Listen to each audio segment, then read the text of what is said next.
Hello बच्चों, model classes में आपका पुनः स्वागत है और मैं हूं भगवान लाल कुमार।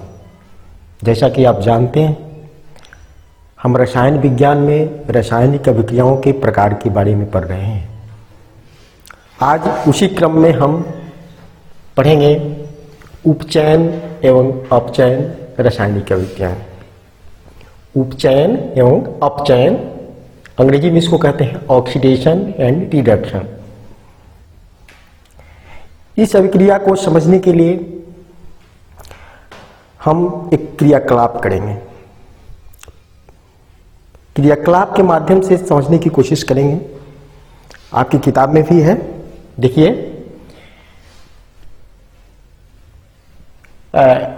एक त्रिपाद लेंगे, नीचे बर्नर लेंगे, उस पर तार की जाली रख करके चाइना डिश रख देंगे और चाइना डिश में कॉपर का चूर्ण लेंगे। उपकरण हमारा व्यवस्थित हो गया। अब बर्नर को जलाएंगे। बर्नर जब जलेगा तो आप देखेंगे कि थोड़ी देर के बाद कॉपर का चूर्ण काला रंग में बदल जा रहा है। कॉपर का चूर्ण गर्म होने के कारण क्या हो गया? काले रंग में परिवर्तित हो गया, बदल गया। ऐसा क्यों हो रहा है? इसे पर हम विचार करते हैं। कॉपर का चूर्ण वास्तव में कॉपर ऑक्साइड होता है। क्या होता है? कॉपर ऑक्साइड होता है। जब हम कॉपर के चूर्ण को ऑक्सीजन की उपस्थिति में गर्म करते हैं, क्या करते हैं? गर्म करते हैं। यहां तापन मतलब ऊष्मा देते हैं। क्या करते हैं? ऊष्मा देते हैं, तो यह कॉपर ऑक्साइड में बदल जाता है, जो काले रंग का चूर्ण होता है। यहां कॉपर ऑक्साइड 2 लिखा गया है। इसका मतलब यह हुआ कि कॉपर की वैलेंसी कितनी है? 2 है। कॉपर 2 मीन्स कॉपर की वैलेंसी 2। तो कॉपर ऑक्साइड में बदल गया। गर्म करने पर कॉपर ऑक्सीजन की उपस्थिति में गर्म करने पर कॉपर ऑक्साइड में बदल गया और यह अब काले रंग का पदार्थ बन गया। ये तो हुआ काले रंग का पदार्थ बनना। अब यदि इस काले रंग के पदार्थ को, कॉपर ऑक्साइड को, यह गर्म है अभी, इसके ऊपर से हाइड्रोजन गैस प्रवाहित की जाए। क्या की जाए? हाइड्रोजन गैस प्रवाहित की जाए, तब कॉपर ऑक्साइड के चूर्ण के ऊपर से हाइड्रोजन गैस प्रवाहित की जाए, तो फिर कॉपर अलग हो जाता है और H2O बनता है। क्या बनता है? Copper plus H2O। और इसमें कॉपर के काले रंग का जो चूर्ण होता है वह भूरे रंग में बदल जाता है। भूरा रंग में क्यों बदला? क्योंकि कॉपर अलग हो गया। कॉपर ऑक्साइड से कॉपर अलग हो गया और यह भूरे रंग में बदल गया। और H2O मीन्स जल बन रहा है। क्या बन रहा है? जल। ये 2 रासायनिक अभिक्रियाएं हुई। अब इन दोनों रासायनिक अभिक्रियाओं पर हम विचार करेंगे। आइए पहले पर विचार करते हैं। पहले में कॉपर से ऑक्सीजन जुट रहा है। क्या हो रहा है? ऑक्सीजन जुट रहा है। कॉपर से ऑक्सीजन संयोग कर रहा है, कंबाइन कर रहा है और बन रहा है कॉपर ऑक्साइड। देख रहे हैं ना? कॉपर में ऑक्सीजन जुट करके कॉपर ऑक्साइड बन रहा है, मतलब कॉपर में ऑक्सीजन का संयोग हो रहा है। और दूसरे में क्या हो रहा है? कॉपर ऑक्साइड से ऑक्सीजन निकल जा रहा है। क्या हो जा रहा है? निकल जा रहा है। अर्थात यह है पहली अभिक्रिया के ठीक विपरीत अभिक्रिया है दूसरी अभिक्रिया।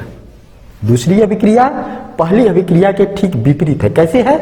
कि पहले में कॉपर में ऑक्सीजन जुट जा रहा है और दूसरी अभिक्रिया में कॉपर ऑक्साइड से ऑक्सीजन निकल जा रहा है। ये ऑक्सीजन निकल गया, क्या बच गया? कॉपर। देख रहे हैं ना? ये विपरीत अभिक्रिया हुई। पहले में ऑक्सीजन क्या हुआ, जब बाईं से दाईं तरफ गए तो ऑक्सीजन प्लस हो गया, ऑक्सीजन जुट गया। और दूसरे में क्या हुआ, ऑक्सीजन जब इधर से आए तो ऑक्सीजन निकल गया, -O मतलब ऑक्सीजन। इस तरह यह विपरीत अभिक्रिया हुई, रिवर्स रिएक्शन हुआ। वास्तव में यहां रिवर्स रिएक्शन हो रहा है। तो ऐसी अभिक्रिया में यदि ऑक्सीजन का संयोग होता है किसी पदार्थ, मान लीजिए यह पदार्थ कॉपर है, यदि किसी पदार्थ में ऑक्सीजन का संयोग होता है मतलब ऑक्सीजन की में वृद्धि होती है, क्या होती है, वृद्धि होती है, ठीक है, तो इसको कहते हैं उपचयन। क्या कहते हैं, उपचयन। ऑक्सीजन की वृद्धि हो, प्लस हो, ठीक है, तो इसको कहेंगे उपचयन।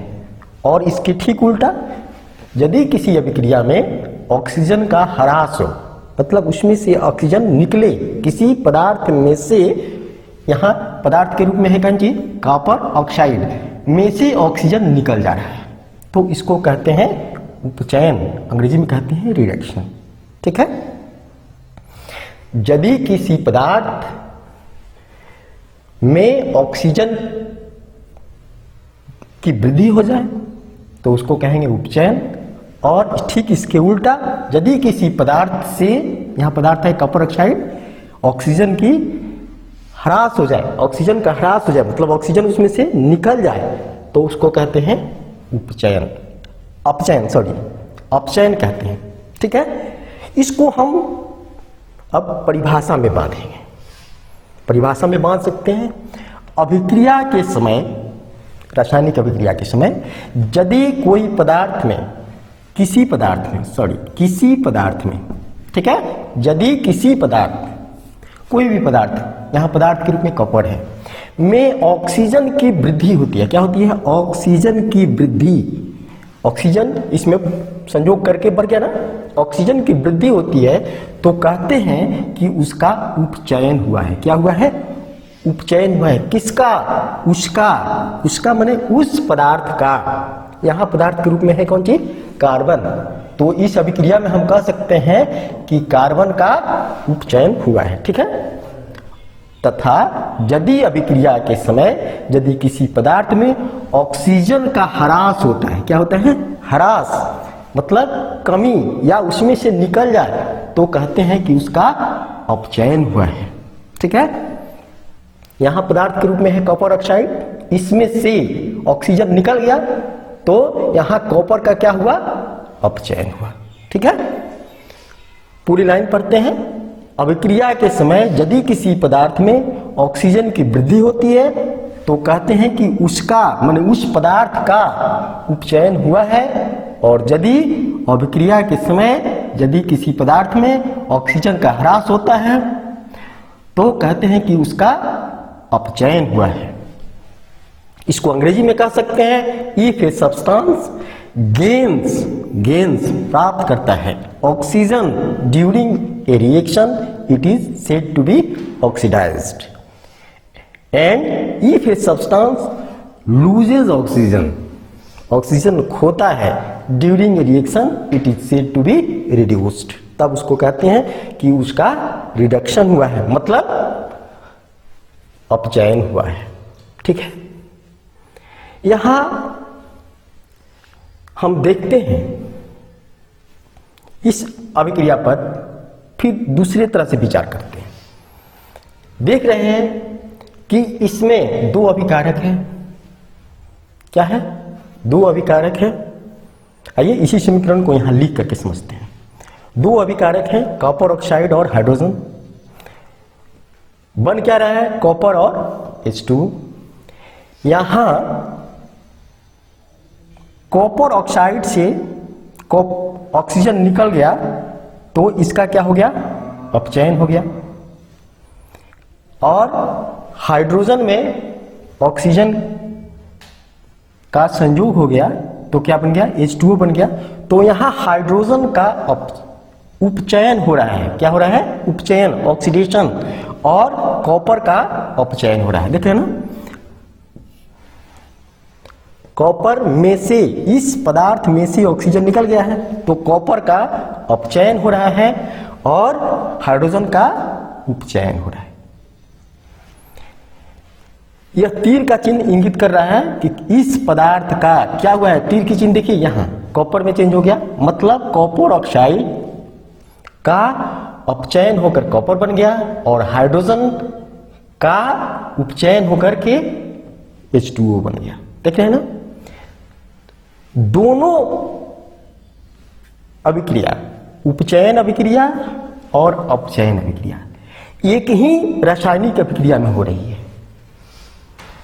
इसको हम कह सकते हैं कि प्राय किसी भी रासायनिक अभिक्रिया में उपचयन और अपचयन की प्रक्रियाएं क्या होती है, साथ साथ होती है। उपचयन और अपचयन की प्रक्रियाएं क्या होती है, साथ साथ होती है।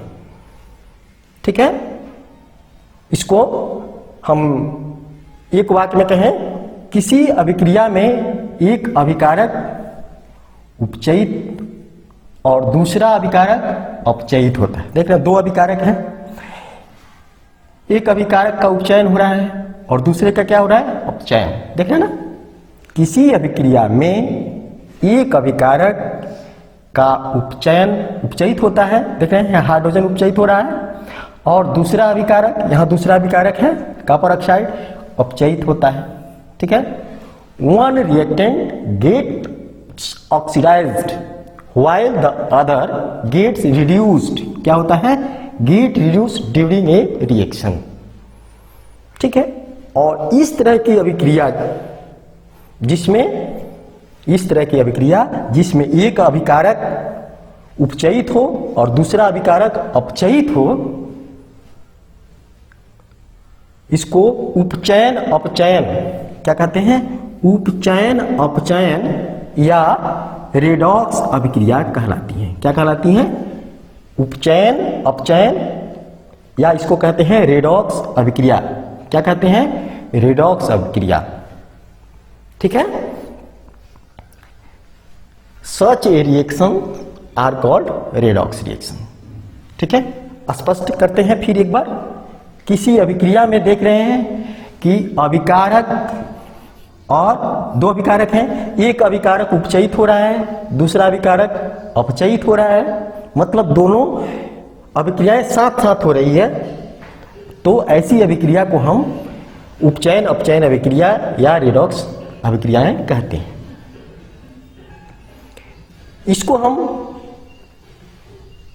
और अधिक स्पष्ट करने के लिए दूसरा उदाहरण लेते हैं, दूसरी रासायनिक अभिक्रिया लेते हैं। जिंक ऑक्साइड कॉपर से रिएक्शन करता है तो बनता है जिंक और CO, कार्बन मोनोऑक्साइड। क्या बनता है, जिंक और CO, कार्बन मोनोऑक्साइड।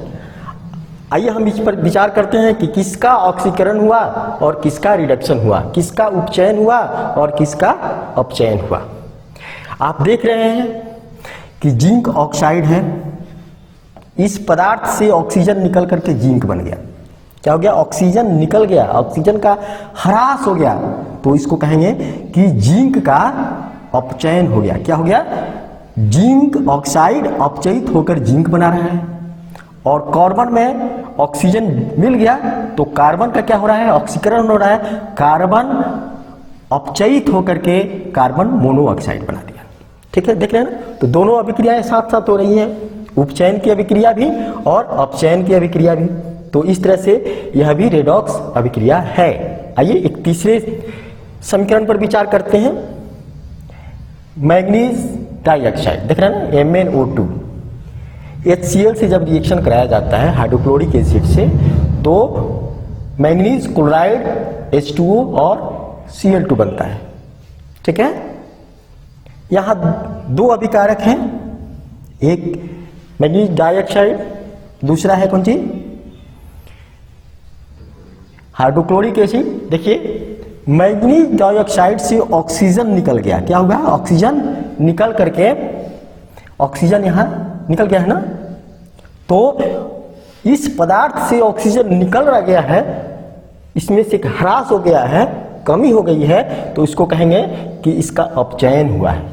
क्या हुआ है? अपचयन, मतलब मैग्नीज डाइऑक्साइड मैग्नीज क्लोराइड में अपचयित हो गया है। ठीक है, और दूसरे पर विचार करते हैं HCl पर। HCl में से हाइड्रोजन निकल गया है। देखिए यहां दूसरे एंगल से विचार कर रहे हैं, हाइड्रोजन निकल गया है और यहां क्लोरीन बन रहा है गैस। हाइड्रोजन इसमें निकल गया, तो हाइड्रोजन निकल गया तो इसको कहते हैं उपचयन होना। हाइड्रोजन का निकलना, किसी पदार्थ से हाइड्रोजन का निकलना, हाइड्रोजन का ह्रास होना उपचयन कहलाता है। ठीक है, तो एक और इसमें हमें तथ्य मिला कि किसी पदार्थ से ऑक्सीजन का निकलना अपचयन होता है और हाइड्रोजन का निकलना उपचयन होता है। ठीक है, हाइड्रोजन का निकलना उपचयन होता है। इसको हम परिभाषा में बांधते हैं।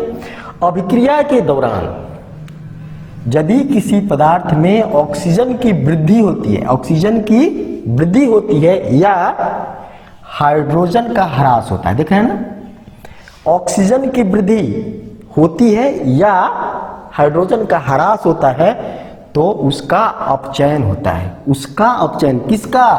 उस पदार्थ का, जिस पदार्थ में ऑक्सीजन जुटता है या जिस पदार्थ से ऑक्सीजन हाइड्रोजन निकलता है उस पदार्थ का उपचयन होता है। और इसके ठीक उल्टा, यदि पदार्थ का अपचयन तब होता है जब उसमें ऑक्सीजन का ह्रास हो।